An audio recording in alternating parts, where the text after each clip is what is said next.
On est ici aujourd'hui pour parler du millésime 2022.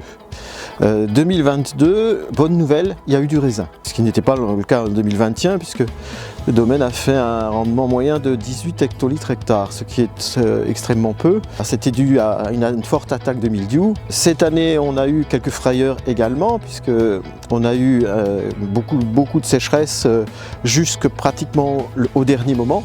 Mais on a eu une chance inouïe, c'est qu'au début des vendanges, il a commencé à pleuvoir et des pluies plutôt bénéfiques parce que ce n'étaient pas des pluies battantes mais des pluies ruisselantes.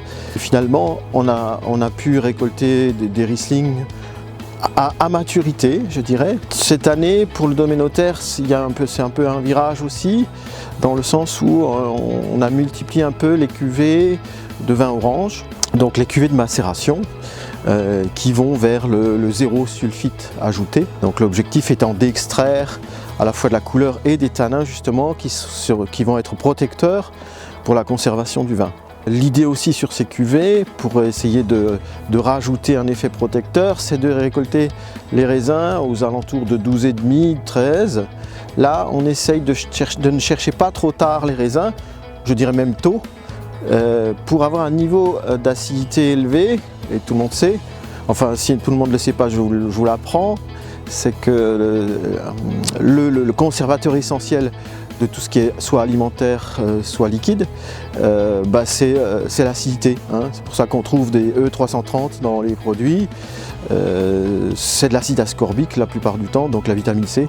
L'idée c'est d'avoir un pH sur le plan chimique, d'avoir un pH bas, donc une acidité élevée. Et ça c'est le garant aussi de la protection du vin finalement.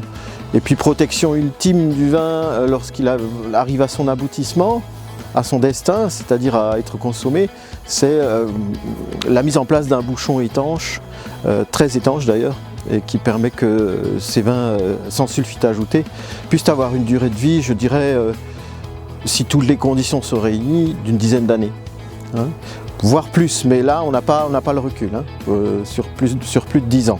Sur 10 ans, je commence à avoir le recul, puisque j'ai commencé à faire des cuvées de macération très tôt. Et la première étant celle que j'ai réalisée en 1998 avec un muscat et que j'ai répété à plusieurs reprises. Et je dois dire que les gardes sur 20 ans, ça n'est pas rare, hein, c'est tout à fait possible. Voilà. Voilà ce qui est pour le millésime 2022.